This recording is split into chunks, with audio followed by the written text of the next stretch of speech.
Welcome, everyone, to our session on Building Bridges for Climate. I'm Vijay Vaitiswaran. I'm the Global Energy and Climate Innovation Editor for The Economist. It's my tremendous honor to be your immoderate moderator for this panel today on one of the most essential topics. Not only are we talking about tackling climate change, but really getting to the heart of the matter, finance, climate finance. This is the topic of the forthcoming COP summit in Baku next month, but it's really at the heart of how we transform the world economy in the energy transition ahead. But it's also one that's fraught with inequity, fraught with flows of money that are sitting idle, perhaps not going to where they need to be. We know the lion's share of the challenge, as well as lion's share of opportunity, may be in emerging markets, but the lion's share of resources have thus far only gone to the developed markets. How do we unlock the key of the trillions in capital that are needed? Now, there is good news. The IEA, which recently released its new World Energy Outlook report yesterday, says $2 trillion or so is going into clean finance, which is good news. Perhaps double the amount going into fossil fuels. The direction is the right one, but how is it being distributed? Where is it going? And how can that be transformed? What are the tools in practical terms? So I'm delighted to say we have a panel of terrific experts with us on stage who are going to help us unpack this. And they have promised me no long-winded speeches, no platitudes. We're going to roll up our sleeves and give you hard-hitting critiques as well as ideas and proposals that they're going to put on the table. So I'm going to hold them to it on your behalf. Now, of course, I want to remind everyone this session is on the record, and we're also live streaming. We encourage you to tweet and use your other social media with the hashtag AMGFC24. And please do encourage people to tune in afterwards as well. Let me introduce my panelists. We have Lutfey Siddiqi, Special Envoy for the Head of the Interim Government of Bangladesh. Welcome. Samir Saran, President of the Observer Research Foundation from India. Samir, welcome. Gauri Singh, Deputy Director General of the International Renewable Energy Agency, IRENA. Welcome, Gauri. Amma Francis, Climate Director for the International Refugee Assistance Project from the US. Welcome. And Angel Su, who's Associate Professor at the University of North Carolina. Welcome. Give them a round of applause. Get them going.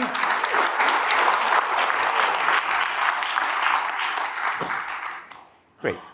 Lutfey, why don't we start with you? Sure. What do you accept the framing of this challenge, that there's a climate finance and equity challenge that we need to deal with? Well, I'm thinking about what's implicit in the title, which is bridges. I imagine there are gaps that need to be bridged. And the biggest gap I think of is the gap between intention and action. So let's try and the bridge I'm thinking of is not a series of rickety rope ladder bridges, but really one mega multi-lane, multi-level bridge. So there are three lanes that I think are required on that bridge. The first one, in the lane of dialogue on information, I'd really like to see adaptation take its place of pride of place, pari passu with mitigation, because there's perhaps not enough attention paid to that. The language of net zero by 2050, the language of average temperatures, perhaps do not do justice to the fact that climate change is already here, it's just not distributed evenly. So the best way to get developing countries to engage on mitigation is actually through adaptation. That's point number one. And hardly 5% or less of resources go into that at the moment. Go into that area. Number two is the quantum of money that you just mentioned. So I'd like to see the lane where money goes through to be wider. If you look at the NDCs of countries and look at the bottom-up projects that lead up to them, woefully, embarrassingly low in terms of the money. Way too many global initiatives, global announcements, and global forums that are not backed by the amount of money that's required. So embarrassingly low amounts of money. I would like to see that as a second lane.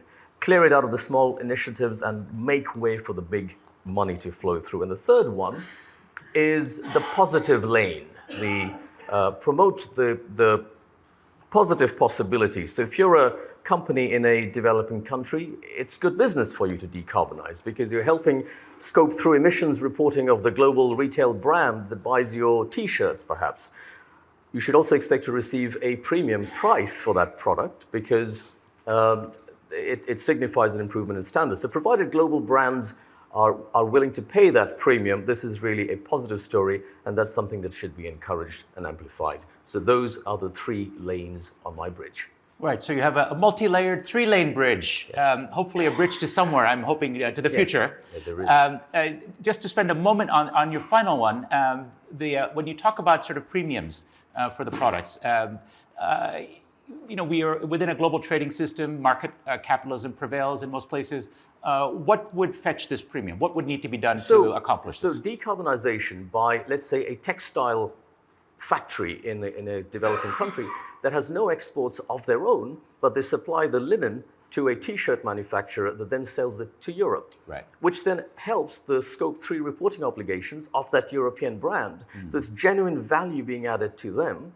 You'd hope that some of that value would find its way back to the factory, right, as opposed to them negotiating on bringing prices down as if none of that improvement has happened. So that's really what I mean as the positive value creation in this process. I see. Okay, we can talk a bit later on when we get to solutions and how that might work and other ideas, but you've put something interesting on the table, so thank you for that. Samir, let's come to you. What's your opening salvo here? Before my opening salvo, I think that's a great idea. For example, if you're going to have the CBAM, which is, in my view, European muscular industrial policy and nothing else, under the garb of climate action, if you're going to have the CBAM and collect revenues through climate action, put those revenues back into the developing world rather than distribute it to meet your own social obligations within the union. So that could be, again, the premium. That if you are going to disincentivize imports, courtesy climate action, use that money to improve the infrastructure and industry in the countries who depend on that industrial process. I think that's also a premium we should be thinking about. But look, on the 2 lanes, I like 2 of his lanes. I like all your lanes, by the way. But for the paucity of time, let me focus on 2 lanes. I think, if you're honest, climate multilateralism is in shambles. It has failed humanity. When we wanted to save the banks, the alpha males, our leaders, walked to the mic and announced $5, $6, $7 trillion to save the banks in 2008, 2009. When you want to join a battlefield and join a war, hundreds and billions of dollars have been raised in less than 1 year to face off with the adversary. During the pandemic, you put in trillions of stimulus into various economies to fight the pandemic, and rightly so. When it comes to climate action, you are yet to meet your 2009 obligations of Copenhagen. Climate multilateralism is in shambles, and our leaders need to be rapped on the knuckles, if not more. Now, what can be done to move ahead? Do we fix it or do we forget it? No, we need to fix it. And we need to fix it. And we need to, when we fix it, we need 2 clear objectives. Lane 1, adaptation. I think that lane is important because that will rebuild something that has completely broken down in the last few years. Trust. If rich countries don't act on adaptation, they have no chance of building Team Earth to fight the mitigation challenges. I completely agree with the lane 2, that unless you act on adaptation, the empathy and connect is not sufficient to act on mitigation when you need to act as planet Earth. And I think that lane is extremely important. Adaptation is the key to hearts, minds, and policy actions from much of the world. Now, let's come to lane 1. I'm a science student. I'm an engineer, my first degree. And I still have not been able to understand that if all future emissions or 2/3 of future emissions are going to come from the developing world and the emerging economies, then why is 2/3 of climate finance not in those geographies? I'm stunned that if 2/3 of emissions are coming from a particular place, why are we not devoting 2/3 of our resources to prevent that mitigation, to prevent that emission from happening? And that is clearly the case of climate multilateralism. 3% of climate finance was in the developing world.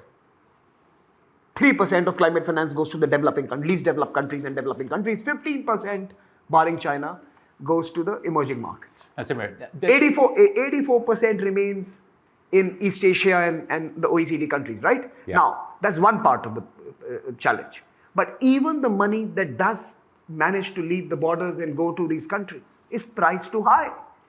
What you pay for 6% in Europe, you pay 23% in sub-Saharan Africa. What climate action is possible if the cost of money is at those levels? Right. There is racism inherent in the flow of money itself. There is the color of the destination decides the cost of the money, and I think climate finance climate multilateralism still has a colonial design that needs to be changed. Greece that was failing had a higher credit rating than the BRICS countries who were bailing it out, and that is racism. So I think climate multilateralism has failed fundamentally to enlarge the lane, but more importantly, also to smoothen the roads to certain destinations. And I think we need to fix both of that. So I suggested forgetting it. You said no, fix it. So give an idea on this particular point. So for fixing it, yeah. I think we cannot wait for the rich and the mighty to come to a consensus and treat all humans equal.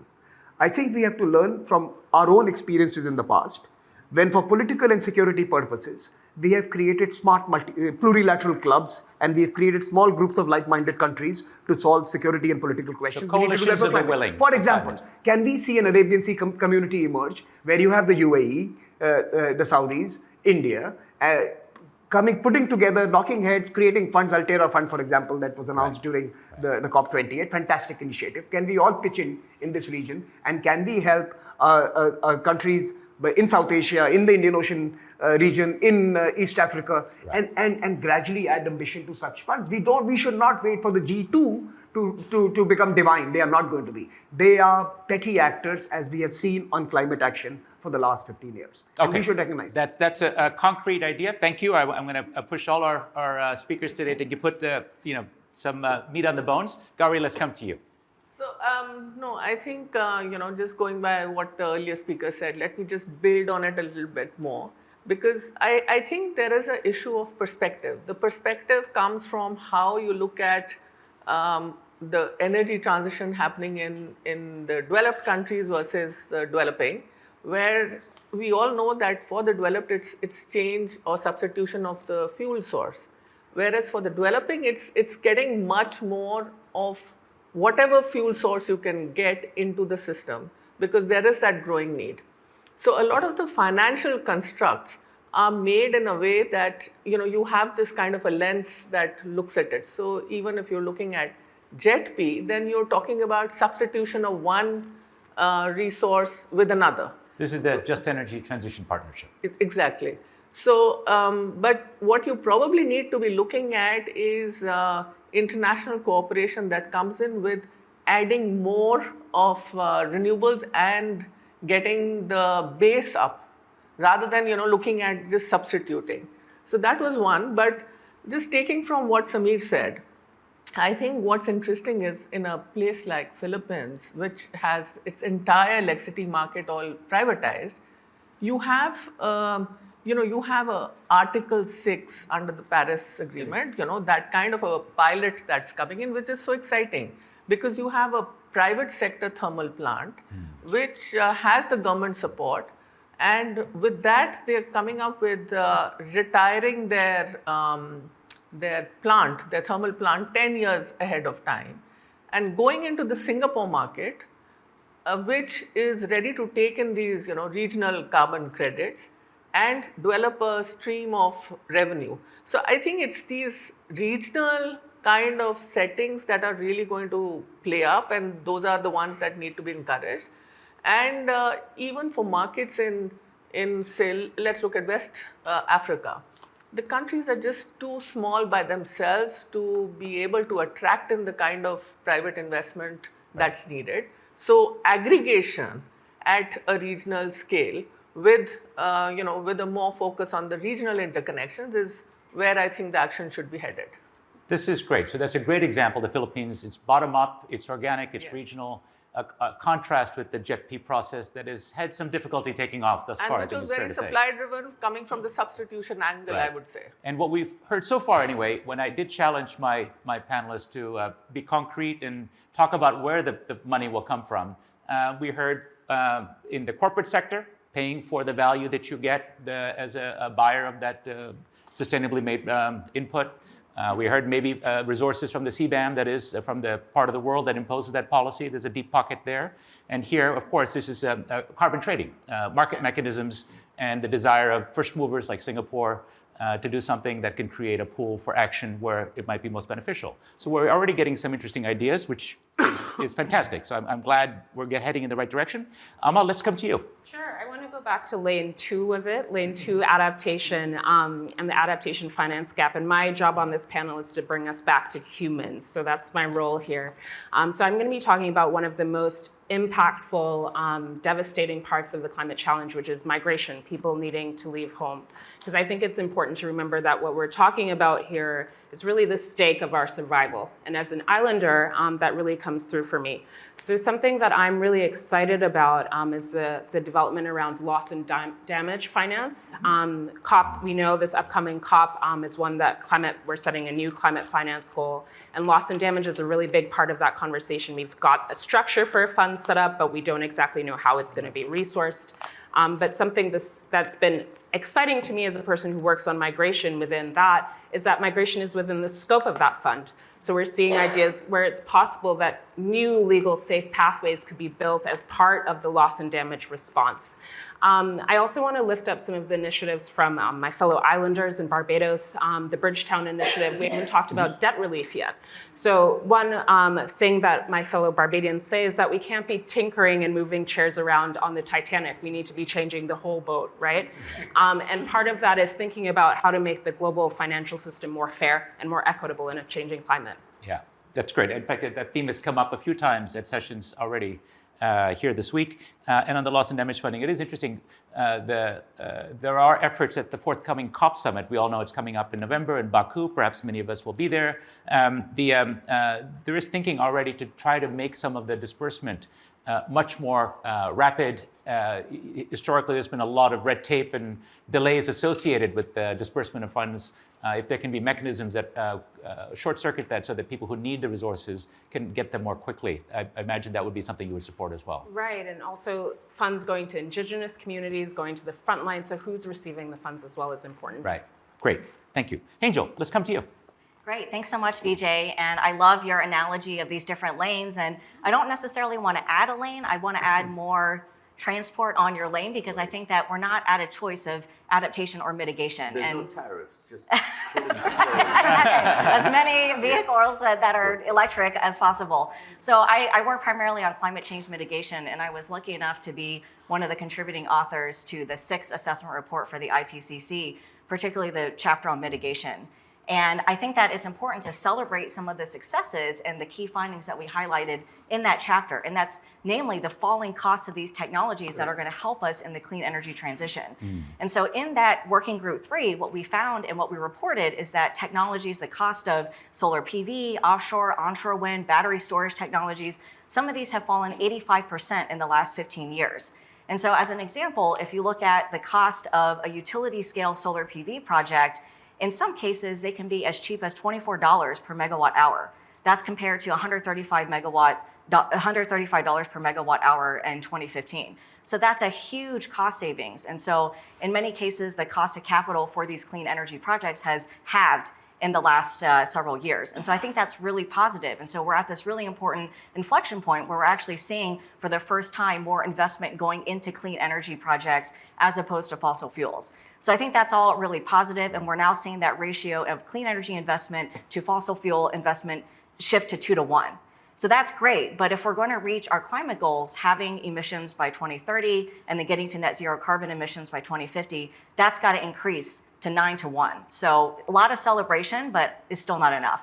So that's the first point. And then I think the second point, which is the elephant in the room that we haven't, and I know, Samir, you're going to come back to this, is fossil fuel subsidies. And so we're not playing in an even playing field, even with all the investment that's tipping in the right direction and all these roads kind of leading in the positive direction. We still can't expect the investments to shift to the developing world if we're still propping up the cost of fossil fuels. And so the IMF reported last year that fossil fuels subsidies reached a peak at $7 trillion.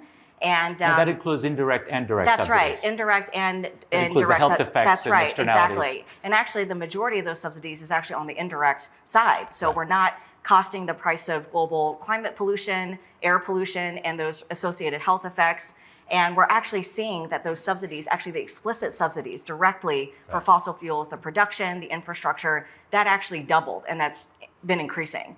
And so last year here in Dubai, governments made a commitment to phase down fossil fuels, and we're not seeing that reflected on the policy side, is what you mentioned, and you mentioned as well, this failure of multilateralism, where governments are not meeting that challenge. And so as we move into Baku, as you mentioned, next month, we're going to be looking to countries to update their Paris pledges, their nationally determined contributions. And so far, only 16 countries have any mention of reforming these fossil fuel subsidies. So to me, that's kind of the big elephant in the room. Like, we can talk about finance, we can talk about loss and damage. So, I can remember when this came up during a G8 summit. I think Obama was president. It was Pittsburgh, if you want to go back in history, when there was the first agreement That's right. to phase out fossil fuel subsidies. Here we are still talking about this with, frankly, trends going in the wrong direction in many countries. None of the G7 have made any type of commitment in their NDCs to reform fossil fuel But you told subsidies. us you're going to give us some optimistic points. I'd like you to tell me, because I don't think anyone on this panel will stand up and support fossil fuel subsidies. What do you think needs to be done, or where is it working to phase them back or phase them out? What do we need to do? Yeah, so I mean, I think we need to see some sort of commitment at COP29. So I think all of us really need to be pushing our own organizations and advocating governments to actually make those commitments in these revised NDCs. And there's still time. So I think that's the positive piece, is that there's still time. That deadline is February 2025. And so this is supposed to be the finance COP. And so there's going to be a lot of these discussions happening. I think we all need to get loud and start to make those issues high on the agenda. Samir, why don't you come in? Since this is the finance COP, I think, and someone did mention nature and adaptation and L&D, loss and damage, and people, right? Let me give you an interesting idea. A solution from a very small state in India, very modest state GDP. And I was stunned when last year I was hosting my first conversation there with a bunch of experts from around the world. I was stunned that the local government is offering money in the bank to citizens who ensure that the tree remains standing. So to preserve biodiversity and to preserve, this is Meghalaya, they are actually incentivizing their citizens with direct transfers to the bank if they maintain the nature around them. And that got me thinking, we should be charging those who protect trees and serve trees. This is a service, eco-service. Right. And we should actually be creating markets that fund this kind of a scheme at scale, right? And we know in the past, DFID offered a huge amount of sums to Guyana to keep the forest standing, right? But now we need to do this not as a moral exercise, but actually as an economic exercise, because it is a service to the planet. It's not a tourist destination for tourists to go and have a forest adventure. It's about saving the planet, the lungs of the planet, right? So I think nature-based solutions where we actually take the coral reefs and the forests and even cultural life forms, both sapiens as well as non-sapiens, and we price them and we create a market around it, should also be part of climate finance, because the most vulnerable countries in the group, it's called the CV20, Climate Vulnerable 20. So like you have the G20, right. You have a CV20. I think those countries have stressed balance sheets. They are the custodians of our nature in some sense, because they have the most diverse natural surroundings, and they have no ability to mitigate or adapt to climate change. And I think their debts need to be wiped out. They have to start zero debt, and thereafter they have to be given money for preserving the lifestyles and the topographies that they live in. I think that is something we need to do. Otherwise, these weakest countries will never get out of the debt trap, climate trap, and misery trap that they currently are part of. Gauri, I know you want to come in, but the point you're making, valuing nature, right? Correct. On the balance sheet goes back to the principles of natural capitalism. Correct. And there's a lot we can do with this in discussing this.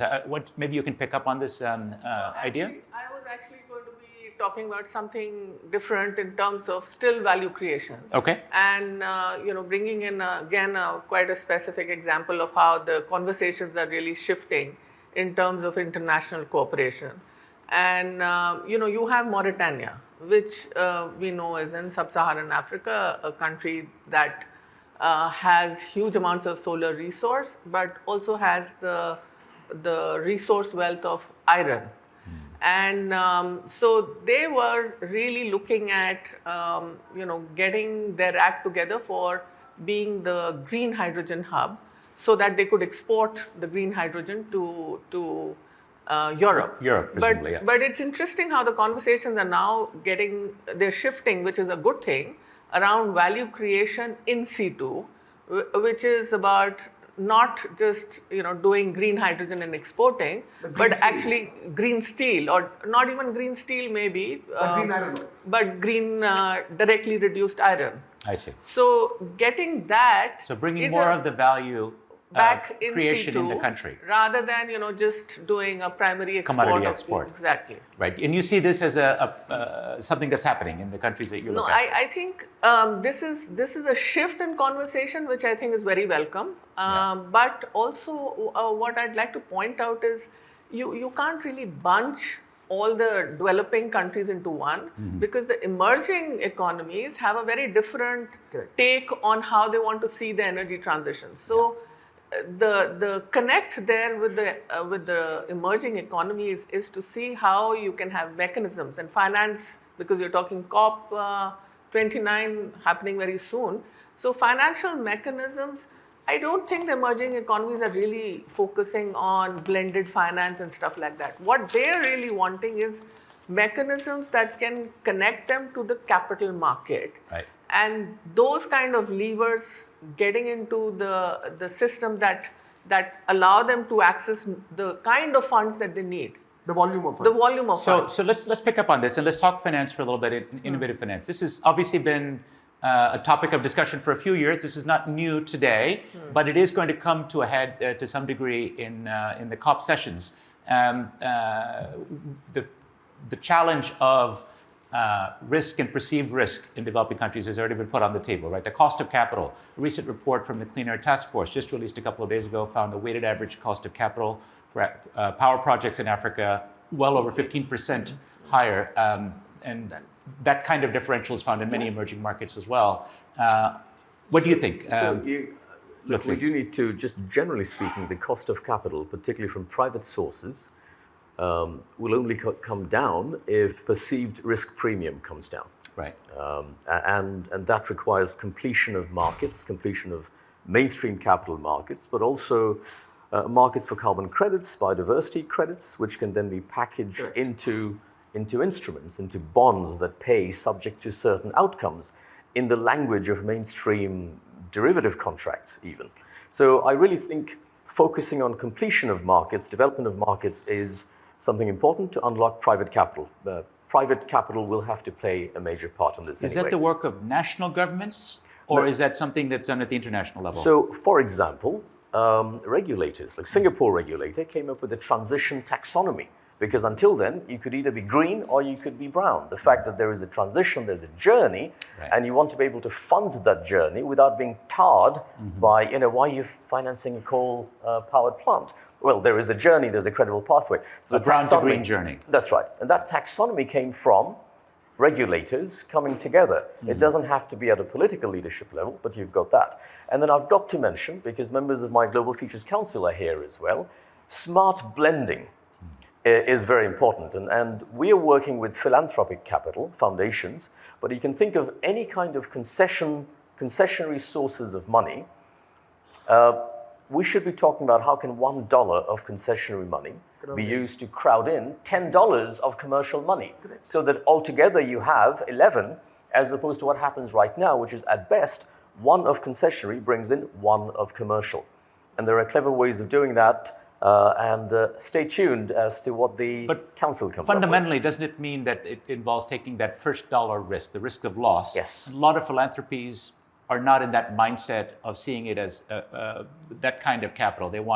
They have other metrics. They have their own internal challenges of how they lend. Many We're of not them- aligned between these two Yes, things. many of them are doing that. They're putting in that risk capital, and they see the impact of the risk capital, and that's the end of the story. What I'm saying is they can use that to then crowd in multiple others, Sure. and it's a much bigger story. So So use that actually- strategically. So, very quickly, if we were in a fair world, the $100 billion annual commitment could raise another $1 trillion of crowding in. into climate action. But unfortunately, what is happening is that only $10 billion is being put on the table, and the rest of it is crowding in courtesy the 10 billion. We require $100 billion commitment and use that money to leverage $1 trillion of climate action. I think that is what is required in a fair world. The reverse is happening. The $100 billion itself is a leveraged amount that is being put on the table, and a double accounting is happening. Gauri, your agency looks after renewables. Will this work? No, what I think is interesting is that I don't even think that the leverage is what, I mean, I'd really agree with what Lutfey is saying, is that it's one-to-one. And my point is that it's not as if we don't have the financial whiz kids who can do it. But are we really bringing them into the conversation and getting them to work on these kind of mechanisms? Or are we only looking at this set number of people who've been doing the same thing for so many years? Who got us here? And probably, just keep doing more of what you're doing. That's really not the way it'll work. The shift has to happen even in putting the right people on the table to think through these mechanisms. So I want to come to adaptation in a moment, but just on this point about who's in the room and what, Yes. I want to pick up on a word that you used, which you didn't talk about risk, you talked about perceived risk. Yes. And again, capital seeks its reward. That's how the global markets work. And so any investment reasonably would want a reward. But if you're talking about perceived risk, there is the implication that that's not the same as actual risk. Correct. And so maybe can we unpack that just a little bit? Because if we can reduce perceived risk in various ways, transparency, or I don't want to put words in your mouths, but I've heard various proposals. Anybody have any ideas on how to make investments more attractive? That is, reduce the perceived risk for global investors where the money sits, which is not where the projects are. Sometimes it's just the language with which you communicate the risk reward of a project. There are lots of very good climate and nature related projects that do not turn into bankable products because they don't go through a certain framework in which you have to, for example, the green bond principles. A lot of people are not aware as to how to convert a conservation project into a product. So there is a capacity building work that needs to happen, both on the part of the recipients of funds, But also the donor givers. but also on the part of the donors. I spoke to the Swiss Re chairman a few years ago, and he said, look, we announce every year that so much of my portfolio is going to go green. It never goes green because the people who are deploying money don't know how to go green. So the capacity issue exists in Europe and America and the developed world that is also deploying money. The capacity issues exist there as well on how to assess green projects and how to price them and how to assess risks as well. I mean, one of the ideas, just to take your point forward, one of the ideas could be that we have one country from the OECD adopt one large project in a country, in the least developed country, make them into their embassy space, give them the sovereign flag of that country, price the capital in that project. Say, for example, if Belgium takes a space in a developing country, that project belongs to Belgium. So the cost of capital, the credit flows are Belgium style. Weren't you complaining about neocolonialism? Would this really work? Neo-colonialism does not mean that I don't want money from the rich countries to flow for the development of the geographies that were deprived of it. Where resources were taken away, we would not be in this position. Right. I'm just winding you up. Right. Okay, Gauri. Yeah. No, I think I just want to take this point further on the green bonds and also talk about the perceived risk. I think the currency risk is one of the big risks. And the reason why green bonds have got this bad name is because there's, of course, a lot of transaction cost in terms of getting the accreditation. But then the premium in the market's really 5-6 basis points, which doesn't do anything much.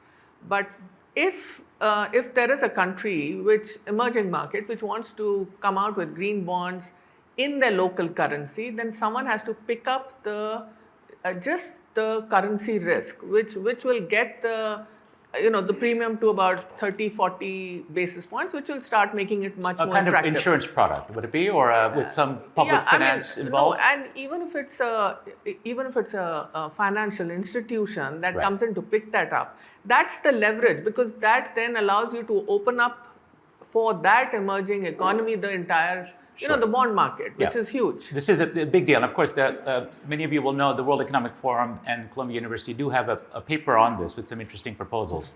Angel, yeah, yes. I just wanted to jump in because it sounds like what Lutfey and Samir and also what Gauri are mentioning is that it seems like there needs to be a lot more data and transparency regarding the ROIs on these various investments, what the risks are, whether or not they're actual or perceived in it. There's just not enough of this data sharing and transparency to be able to facilitate capacity building and to help build the confidence in investments in some of these projects. Just as a short example, if we take a look at financial institutions that are making climate investments, that report to CDP, and so there's only about 750 or so of these companies. Only a third of them are actually reporting any climate-related disclosures in terms of their portfolios and the various climate risks associated in those portfolios. I mean, that to me seems incredibly low given the stake of the climate crisis. And so I think if we have a lot more transparency and data sharing or platforms or databases that can help reveal some of these numbers, I think that would demystify a lot of So you're a good person to ask. You know, we got to know each other many moons ago when you focused on China environmental data, and I was covering this for The Economist. And back in the day when you couldn't get environmental data about air pollution in that example, and the picture's changed. Technology and other public outrage. There are multiple reasons why we can now know what the air quality is in Beijing with reasonable confidence. What lesson do you offer, and as someone who's studied data for a long time, what can we do better in order to get some of the data that you're talking about, and in a meaningful way, actionable way? So I think the number one lesson is that don't let perfect be the enemy of the good. And so everyone is going to have their own idea of what's the perfect data point or what's the perfect data set, and I think that that's just a fool's errand, because there are so many different ways that you can triangulate or calculate a particular number. And I think that the world cannot wait for us to have all of these debates about process and methodology, et cetera. So I think if we can just agree that open data is going to be the number one principle and all kind of go in on that, then I think we can start to triangulate some of these solutions better. But to me, I think so many people are saying, and you know, I'm coming as a scientist, so I debate with these people all the time, so I know how frustrating it can get. And the planet is still warming, so we don't have time to have all these debates. I think we just need to move forward and just whatever we have, say, I know this may not be perfect, but it's a start. I'm going to come to the audience in a few minutes, but I do want to spend a little time on adaptation and ask any of my panelists to put some thoughts together. But Amma, let me come to you. Yeah. You've heard some of these ideas put forward. Do you see anything that you've heard from fellow panelists or ideas of your own on what we can do better to direct more finance to adaptation, where sometimes there isn't a business model? It might just be a case of compassion or of philanthropy or of something that's a social good or public good that needs to be invested in that may not provide that immediate financial return. Right, we can't get returns on every investment, right? But we can be using economic structures that we do have to create adaptation benefits. So one example of that, I work with free movement agreements, which are trade agreements with migration agreements built in within them. So the European Union and the Schengen area is the most common example, but these agreements actually exist all over the world. And so give an example. For Intergovernmental Authority on Development, for example, in Eastern Africa, has a clause within their regional trade agreement that says if you're moving because of a disaster, you're not excluded from the benefits of this agreement. So you can still move freely within this area. As an adaptation solution, migration is an important safety valve. And so creating these structures or working within our trade agreements to allow migration to happen is really important in making sure people can access a safe place to live. But something I've been hearing is this investment, just in this conversation, is the need to invest in renewable energy. And I think it's worth just noting that this climate crisis is not just a problem about what we extract, so switching from coal to solar, for example, but is also a challenge of how we extract. We're over-extracting from certain communities with a colonial history and under-investing in others. And so if we're all we're back to the highway, if we're all on the bridge and we're all driving electric cars, but the cobalt that was mined to fuel that lithium battery killed children in the Congo, then that's not a real climate solution. I think that's important to note. Very important. Yes, so please. On the adaptation, I think one of the reasons why finance is really not moving into the adaptation space is because you don't have a matrix to actually measure impact. In mitigation, you have the gigawatts and the megawatts that, very measurable. But adaptation is still a very I would say, a fluid space where you don't really know, or at least the people who are putting in money would want to know what's the kind of impact that's happening. And I think a lot more work needs to be done on creating that matrix. Absolutely. But go ahead. Yeah. There are good stories. So if you imagine a coastal town that has just been hit with a climate hazard, so you need loss and damage to first of all come in and help with the recovery. Then the adaptation measure is a combination of mangroves being planted and maybe a concrete wall as well. And then you're building back better. So then you're building in mitigation. Maybe the electricity grid in the next round is going to be greener than what it used to be before. The whole package costs $100 million. You need $1 million in grant capital to just scope things out. Right. You need $9 million in concessional finance from maybe a World Bank unit. And then you can get $90 million of institutional money to pay for the rest of it, because that is commercially viable. So the whole package becomes viable, Right. thanks to the 1 million and 9 million. The catalytic funding at the Catalytic beginning funding. makes the capital stack work. So your point about adaptation may not be viable commercially is true if we just look at that one component. Sure. But the package itself may be so. And indeed, to build on the optimism, there are examples of reinsurance companies looking at these sorts of investments with blended finance. Mangroves are an example, other kinds of hurricane barriers. Now, there is an imprecision, to your point. How much did that save? We have estimates, we have ranges, and you will know the imprecision of it. How much do you save a Caribbean island in that example of the reinsurer from having avoided damage? That's open to interpretation. And does the reinsurer pocket that money because they didn't have to pay it out later? But I think these are areas that need to be worked through. So Vijay, I think there are two clear dimensions to adaptation. One is associated adaptation projects. So every time you build a mitigation project, there has to be an adaptation component to that. And I think that's a great idea about a disaster hit space. But even for a new greenfield mitigation project, communities around could benefit from adaptation investments. And I think that same principle of crowding in grant capital, concessional capital, and private capital to deal with the whole complex is a great idea. But there are others where this is not possible and is going to rely on public finance. And here is my take. 25 to 30% of India's GDP is spent on adaptation. You can call it by any name, but it's on agriculture, it's on education, it's on healthcare, it's on climate resistance, etc., etc., etc. Now, public finance cannot be substituted. What you need to do is that if you can put together cash flow of finance for mitigation that does not burden public finance, and so that it can be focused on helping the immeasurable adaptive deployments, you will help countries do that. Local politicians who are accountable to their people, who have to go back and get elected every 5 years, will work on adaptation. Right. They will have to be elected. But you have to free them up from investing on renewable energy, and renewable energy should be the one that should be focused, so there has to be additional resources, is your point. Yeah. Let's go to the audience, as I promised. Put your hand up if you have a question. We have 2 roving microphones, I've been informed. We've had a provocative session with our speakers. I can see a hand behind me. Just a couple of ground rules. Of course, please identify yourself, and please make it a sharp question. We'll start with the lady here, as opposed to a long-winded speech. Nobody likes that. Sorry. Okay. Good day, everyone. So my name is Jocelyn Landry-Tonang. I work for Green Bond Corporation as project manager for Africa. So I would like to know, what do you think can be done to speed up internationally transfer mitigation outcome as a means to drive capital into, I don't want to say emerging economy. I will be specific about Africa, because I don't like the whole bulk thing of emerging economy, because Africa is a subset of that. Right. That still has its own disparity, and that is very far behind.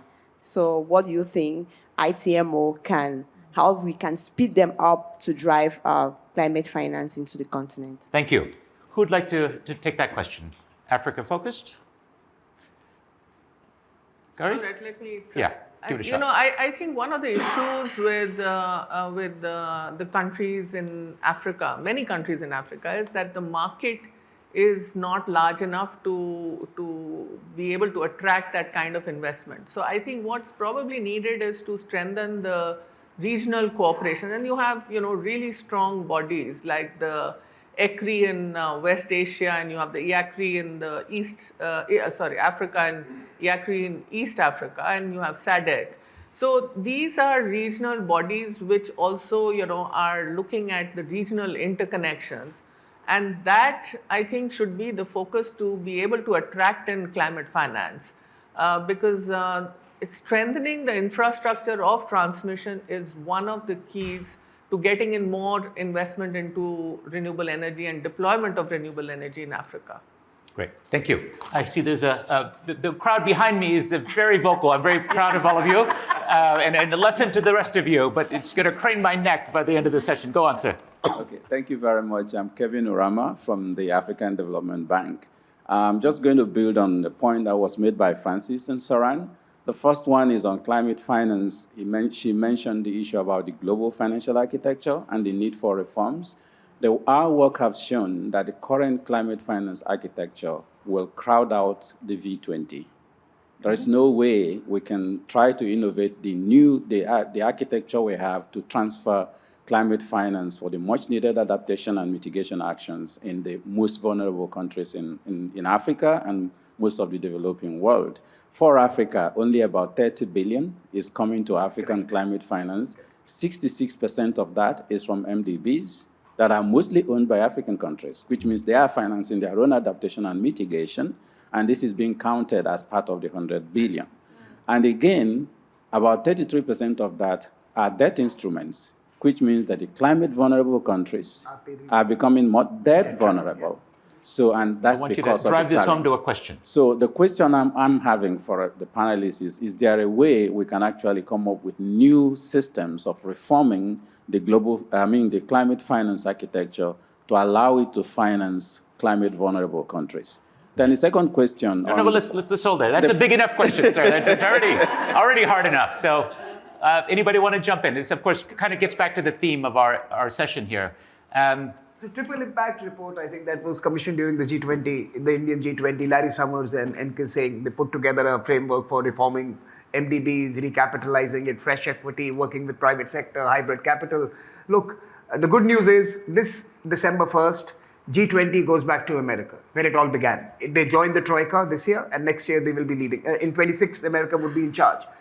Fingers crossed for the elections. But in 2026, there is an opportunity for the Americans who actually control the bank to actually reform the bank. We have knocked heads, we have put together a concrete proposal, and again, I think Masood is somewhere here who's been part of that. There is a roadmap for being able to do precisely this, to help the most vulnerable countries, to help the LDCs, to infuse more capital so that we can send more money out to those who need it. There is a roadmap that was produced during the G20s. I think when it comes back to America in 2026, they must do it. Obama, 2008, I'm just saying very Right, yes, okay.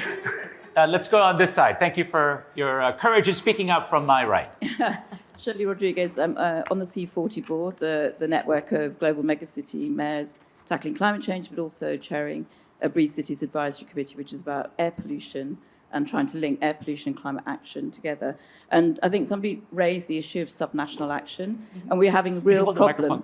We're having a real problem in terms of mobilising finance generally, as we know, but mobilising finance to get to cities where we talked about those citizens are directly facing those problems of adaptation, air pollution, and so on.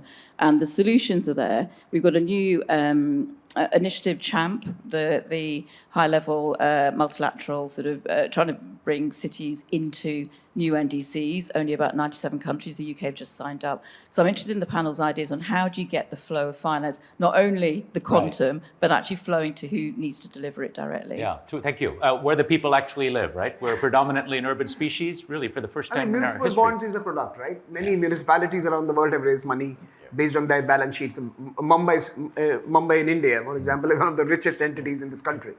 They have huge tax revenues and they sit on a pile of money, and they should be going into green bonds and financing climate transition, not only for themselves, but also for other neighboring suburbs. Right. Indore, I think, in India, again, a very smaller city, has gone into that. So I think bonds, green bonds, it's capacity. It's making what's available understandable for those who need it. I think that link is missing.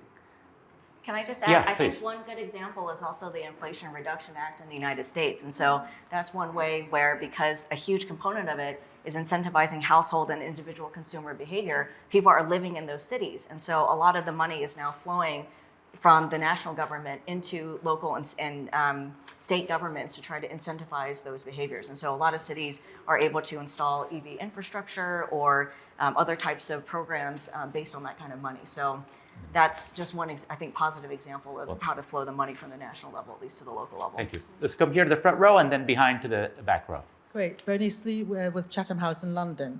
I have a question for Lutfey and probably Samir. I'm interested in the idea that adaptation being the gateway to more mitigation.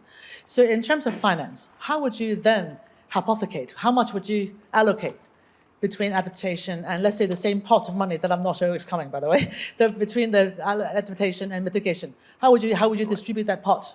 So for me, the perspective is what is salient to the person you're talking to. And if they're currently being buffeted by climate hazards, then they're not as concerned about the footprint of the emissions they're generating for their cooking, at the end of the day, but they are for ways in which they may be protected against this clear and present danger. So I think I mentioned it as a gateway to mitigation and other crossover pots of money. I have no idea what the exact proportion of that should be, but it should certainly be inverted to what it is right now. I would propose a way through that dilemma is that there's something implied, and I know that's not what you intend, Bernice, but people might take it as a fixed amount of money is all that's available, a zero-sum game. When of course you'd have to flip it, and somebody wins, somebody. We need more resources, and frankly, the trends of climate disaster suggest those resources will be drawn on whether we prepare for it or not, or whether we have the climate architecture or not, or it'll be paid through human suffering. But for example, the telecom sector gives us a clue. For all the networks they built, there were obligations in many parts of the world that a certain percentage was to be for remote and needy communities. So there was a carve out, even in your very capitalist business model, for carve outs for devoting it to certain sectors. Some form of set asides or offsets. These are commonplace in other sectors. So there may be more room for financial innovation. In the back row, please. Thank you. Hi. And we're getting tight on time, so short question, short answer. I'll be quick. Yariv Cohen, I'm CEO of Ignite Power. We provide energy access to rural villages in Africa, the most vulnerable communities. And I want to address the point of the perceived risk versus real risk. We lease the systems. We lease them $2 or $3 a month. They pay 90% repayment rate. But when I go raise debt, that's been discounted to zero because they don't see the repayment. So what we've experimented with is credit trap and PRGs around those in specific countries, Rwanda and Mozambique, and it works. Able to mobilize the capital and they pay. But this is complicated to go into the development institutions to explain this to them. That's based on technology, digitization, and based on minor financial innovation. So the question, how do we bring that intersection to scale it up to capital? Not in millions, but in tens of millions or hundreds. Okay. Anyone want to jump in? Yeah. I'll just also say that my line manager, Professor Mohammed Yunus, has probably done a tremendous amount of work in bridging that gap. The fact that a certain group of people were deemed not to have been creditworthy, but now they clearly are. So it's real innovation, but also communicating about that innovation that narrows the gap between actual risk and perceived risk. Right. Well, that's an inspiring note on which to draw this part of our conversation to a close. I'm going to invite in a moment someone to the stage who will give us some forward-looking comments. But I'm going to alert my panelists. I'm going to come to you for a lightning round after his comments in closing out our session today. In one sentence, I want you to put forward your boldest, brassiest proposal to address the challenge. Climate finance, how do we deal with the question of equity, which is what we're here to talk about. Lots of great ideas and debate, but I want to give you one sentence in closing. This is your big chance to go viral. All right, let me invite Fernando Gomez, who's the head of the Resource Systems and Resilience and a member of the Executive Committee here at the World Economic Forum. Fernando, the floor is yours. Thank you. And I couldn't miss the opportunity to say really thanks on behalf of the World Economic Forum to the panelists, to this audience, and to the global community that's part of this conversation. This has been very incredible and insightful. The title of the session referred to bridges, and I was very happy to see how this was picked up by many of you We do have the opportunity to bridge the expertise, the insights, the views of this community of experts and the broader global community. So we're privileged as an organization to respond to that challenge and to offer this space. This dialogue referred to many bridges, but I picked a couple that I want to turn almost as an invitation to all of you to maintain quite high in your priorities. One, I was very fascinated to hear this idea of bridging the sources of capital and ensuring that it's not only the tradition. I was very happy to see philanthropy, for example, mentioned explicitly. We are now transitioning from public-private to public-private philanthropic partnerships. And this can probably unlock a number of the opportunities that we've had in front of us. That is one. The other is ensuring that those bridges really reach effectively those communities, those countries that need them the most, making sure that that isn't the destination in the design of these bridges. Bridging across the different ways to manage climate risk.